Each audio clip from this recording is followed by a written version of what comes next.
As part of Black History Month, we met with Percival Hanniford to talk about his career on the railway in South Wales, which spanned 32 years. Percival was one of the Windrush generation that came over to the UK in the 1960s looking for work. We reminisced about some of his times and memories working in Wales. So, thank you for talking to us today. Yes. It'd be really nice to hear about your career on the railway. That's good. So can you tell us a little bit what life was like back home in Jamaica? What was it like there, and what sort of prompted you to come to the United Kingdom? Well, my main aim come to Britain when we were in Jamaica that is in 1959, 58, 59. It was a thing on the radio each Sunday afternoon. And majority of people used to listen to that because it said on there, if you want to go to Britain, listen to this program. And it tell you all about Britain, where is the good part and where is the bad part. And there is lots and lots of jobs available. So I used to listen to that. And one day I said to my wife, that's a good opportunity, let's go to England. And she said, no, we can't afford it. I said, yes, we will. I was working then, and then prior to that, the firm I was with said they gone out of business, so we all have to find alternative employment. And my alternative employment was to go to England. I said to my wife, write a letter to a brother you have in England and find out what the situation. He did reply to us, come to England if you want, but it is not a bed of roses. I take up the offer, and within the next 6 months, we were in England. Saying this, having a couple of children, leave them with our parents, and away we went to England. And come to England in 1961, 61, 62. And in the ending of 62, I find employment, and the employment was with British Rail. And when I started British Rail, I went with British Rail as a guard. I did not like the guard job. I went as a shunter, and from shunting, I love it. Yeah. And I started as an under shunter. I step up to head shunter. When it is head shunter, all the responsibility is yours. The responsibility is to prepare a train from one part of the country to the other, and from England all over Europe. It's your responsibility to know where those wagons are going. So when you came over, did you know about jobs on the railway before you came over, or was that something you found out about after you came here? When we were in Jamaica, we only see trains, but never work with trains. Yeah. But when I come to England, I learned to work with trains. Never encounter with trains in Jamaica until I get here. When you came over, was there anything that you thought you might want to do? No. That was my last resort. Yeah. Because they told me it's an outdoor job. Yeah. And I didn't like the cold. No. So it was hard to come over to a really cold country. Yes, yes. Yeah. I never liked the cold because when we started, it was in the snow. And it was 1962. I can tell you, it was frozen solid. The river Taff, you could walk on it from up back where, if you like, right down to the end where you stop. You could practically walk, because you wouldn't sink, you wouldn't break the ice. It was frozen It solid. was solid frozen. So you say that the cold weather was really hard. It was rough.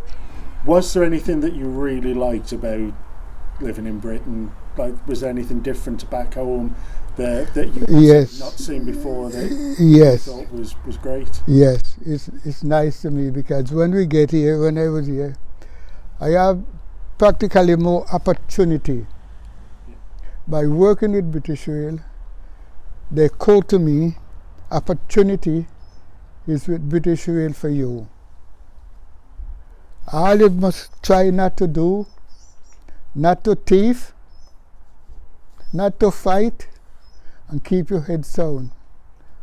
And that's what we do. And that was something that saw you have a long, happy career. A happy career.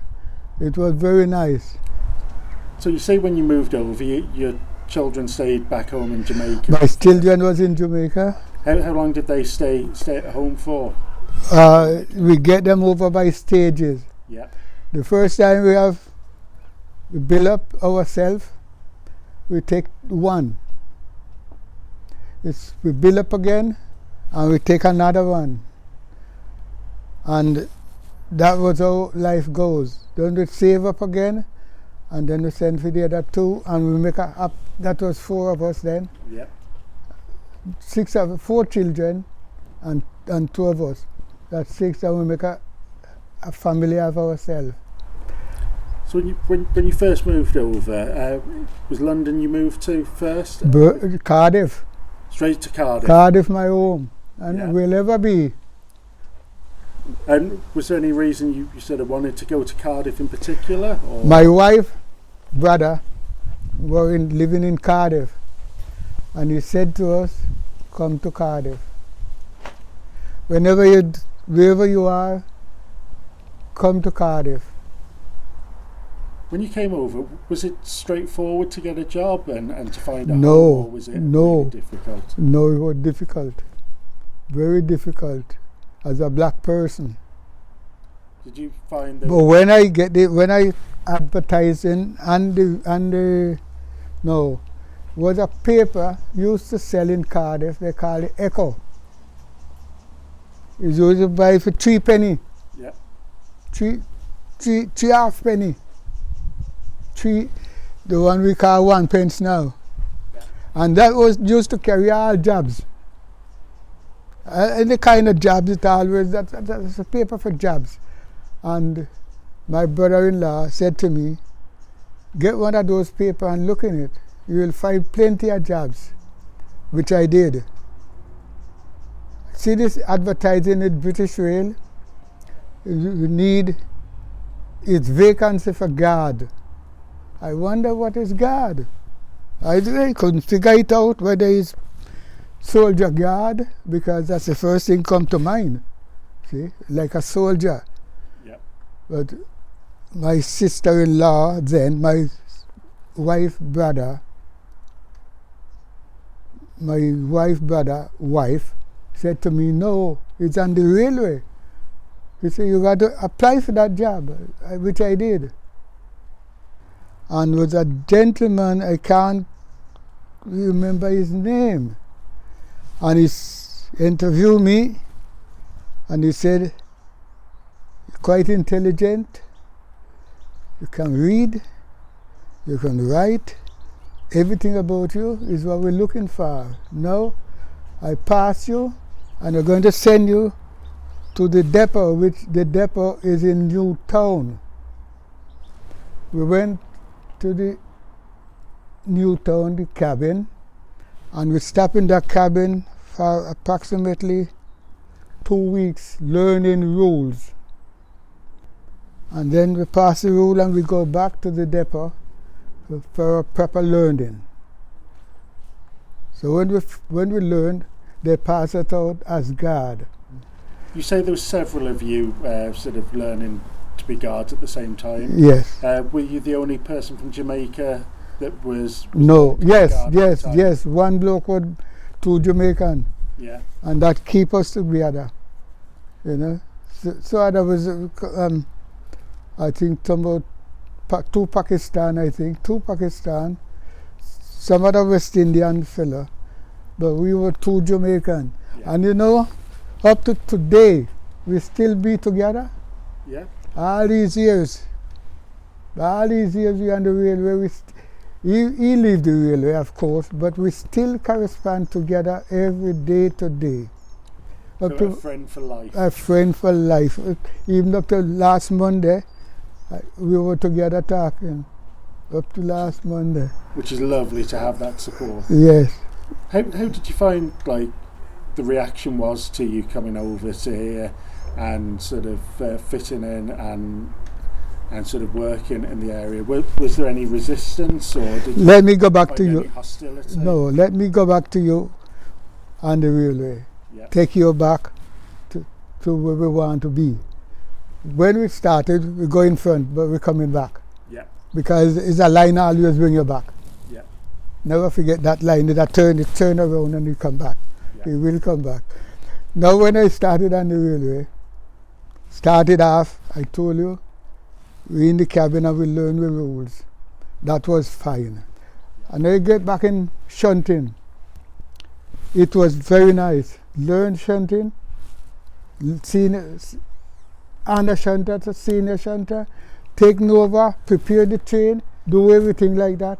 But when I step back, it was great. We lived together as a family. There's no bickering, no nothing. I'm talking about what I know what you want. If there's any racial prejudice, yes? Yeah. And anything like that, was nothing. Which is lovely, isn't it? Was nothing. Nothing trouble me. So I can't go that way at all, because all the fellows I met with, whether they be white, whether they be black, we get on just fine. And that's a really nice story of saying earlier about what a big family the railway is and how everyone yes. sort of pulls together. Yes. So you were saying about like it was hard for you as a guard because there was no set hours, it was sort of different shifts. What were the shifts like as a shunter, and what sort of things? 3 shifts. 2 o'clock in the afternoon to 10 at night. 10 o'clock to 6 in the morning. 6 in the morning to 2 in the day. Circle, it's a cycle. And that was good. Yeah. Were there any jobs on the railway that you'd have liked to have done other than shunting, or was shunting sort of the thing that you were happiest with? I can't think of any, because I do all the jobs that's known, see. Yeah. I'm quite happy with them. So, you know. That's a nice way to be, isn't it? Yeah. To be happy in your work. Yes, I happy right away through life. We will, not me alone, we used to say, it's better to be in one home. Yeah.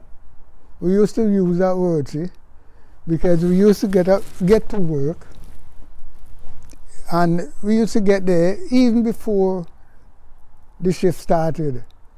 And we can meet the other shift that going off. And if we had anything to talk to you about, you know, you sit in the cabin and we joke about like school kids. That's what we were, you know? Yeah.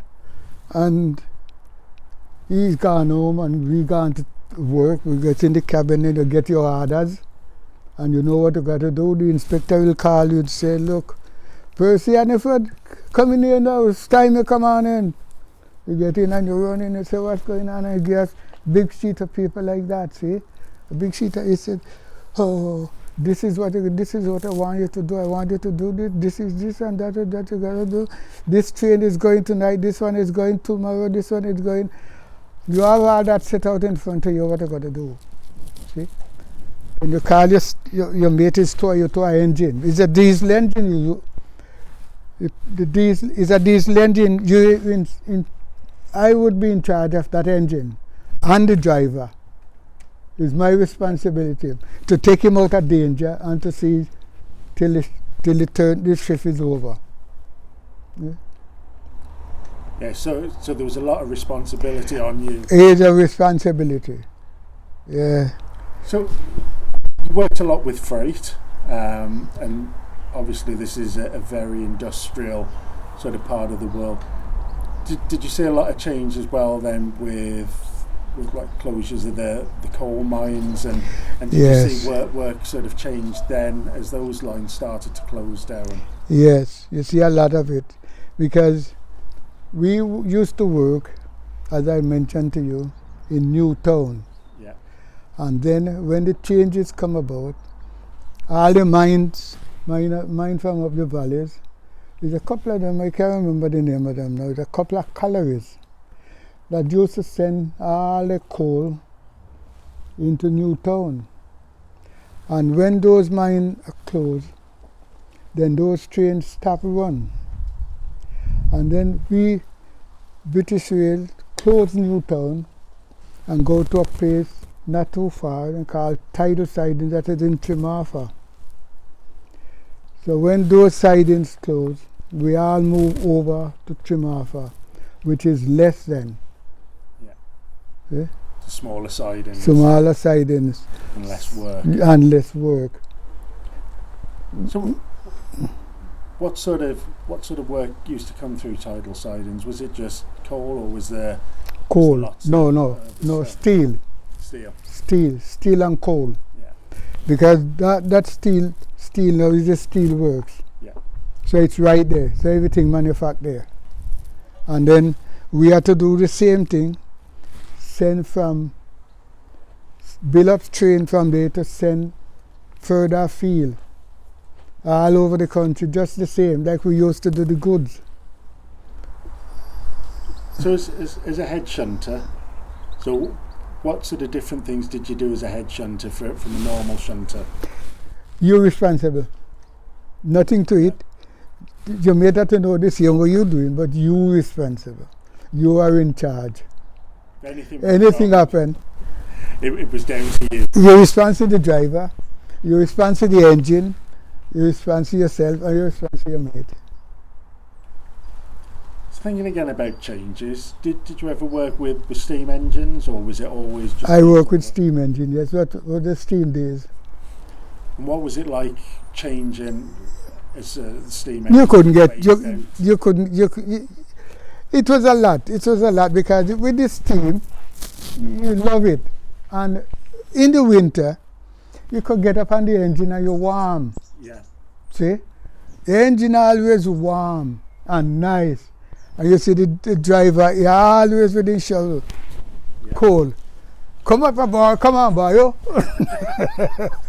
You know? Yeah. And you get you warm. But with the diesel, it's all right, it's warm too, but it doesn't have that glow. Yeah. It's a electric warm. And when you get up there, you know, if the driver himself, he was the nearest to the heater, because he's sitting one side and the heater is beside him. And it's not big, it's just a little thing, just to carry. And he liked to love that. Sometimes you get up there in the cold winter and you want to get a warm, he say, you're not coming in here. You know? Keeping all the warmth for himself. Yeah. Sometimes you're coming towards the engine door to come in. He shut the door, he say, you're not coming up. You let all the warm air in. Yeah. Oh, it was good fun. It was good fun. Yeah. And again, it comes back to this thing of the railway being a big family. So, do you still stay involved with the railway family? You know, you've been retired now for say 25 years, isn't it? So, do you still keep in touch with? I remember you say you're still in touch with your friend you started with. Do you still keep in touch with the railway in general? I see my railway pal every year, and I see lots of them. Yeah. Because what happened, as I mentioned to you before, I was in charge of a body of men, drivers and shunters and myself. I was in charge of many of them as a shunter. And then I move on from shunting staff to senior to chargeman. How was the chargeman's job different to the head shunter? What sort of different? You're inside. You man. Everybody had to come to you now So you were the one passing out the work now? No, you're not passing out the work, but you're the man that to give them the work to do outside. Yeah. You're not going out there anymore. You only know that they have to do it the way it is to be done. Yeah. Not how you want to do, how it is to be done. Because everybody has to do the same procedure. Yeah. There's no shortcut in it, not a thing, you know. So I bet over the years of working on the railway, you've probably got some funny stories and some funny situations you've been involved in. Yes, I tell you something now, what come to mind. Okay. Once when we were shunting, and this was on the morning turn, and we went in for tea. Our inspector called, he said, something not right, he said. So, both four of us rush outside, and we said, what's happening? He says, a train coming up from Margam, and they tell me to look out for that train when it come to Cardiff. So, we said, all right. When the train passed through Cardiff Central, because it's a goods train, it's not a passenger, it's a goods. It passed through Central, and nothing goes wrong. But when it come to Newtown in our depot, we can hear, let me out! Let me out! That's what the side of the wagon. Let me out! So one guy named Jack Hill, he said, he swear, he said, somebody in there? He said, no. It's supposed to be pure goods. It's a goods wagon, see? Right. But the noise still knock, let me out, let me out. So somebody said, open the door, open the door. So one shunter run and he opened the door. And it's a girl there, look, he said, it's a woman in here, it's a woman. So everybody astonished, see? Therefore, when they look, they see a man. They say, where you coming from? Where you going? I want to go to London, he said. This is London? this. So, all right, you're not going no further than here, mate. So this guy named Jack Hill, he said, well, come on, get out, get out. So, and try to tumble out in any way, you know. And he said, all right. The inspector said, well, we can't let you go. You don't know where you are. Jack Hill said, you give me them. I take them over the jail. So, over the jail wasn't far, see? Yeah. Just a couple of yards away. And they were over there. But the inspector said, no, I can't allow you to do that. Let me get the senior inspector. So he come and he take them. And he go with them. We don't hear nothing more. But but a strange cargo to have. I want to get to London, he said. I'm going to London. Before we filmed this, we've sort of been in touch with people that are in the business. Our current head of drivers, Julian Thomas, said that he still remembered you.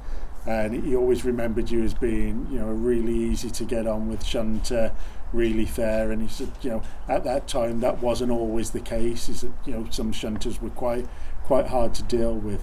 Yes, yes. How does it feel to be sort of remembered so fondly as well?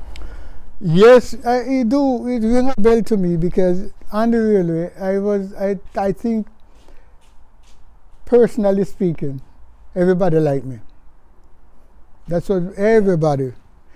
You know, when I become a supervisor, myself and my wife were going on the train, just going up the platform to get the train, and there's a bloke was coming out.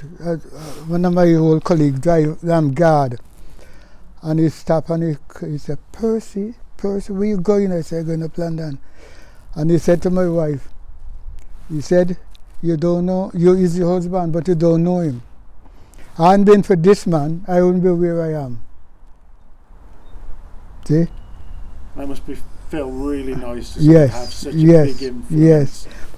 On the station, the end of this year, starting of the year, there's a bloke, he said, when he see me, he couldn't believe his eyes. He looked and he said, Percy, are you? He said, where you going? I said, you know, up to last week I've been talking about you. I thought you're dead. Yeah. He said, I thought you're dead. You know? How old are you now?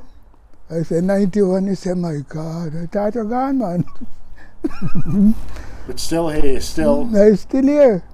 Yeah. Still loving life. And, you know, put it this way to you now. They already sent me the letter to say the dinner for this year is cancelled. You know, from I leave British Rail, they're all with me, and I am all with them. Yeah. One year, I was going on the train, and there's a good guard. God, he come up, he know me, he said, listen to this now, listen to me and you now. I said, what are you up to now? What are you up to? He said, you sit there and don't say anything to me. I come along, seeing like you're doing now. And I won't say anything to you. And I sit there and he told me and a wife, and he come and he said, marking tickets, see? Checking ticket. Come around. He asks you, ticket please, you show him the ticket. Ticket please, I show him. He come to me, ticket please. I sit like that.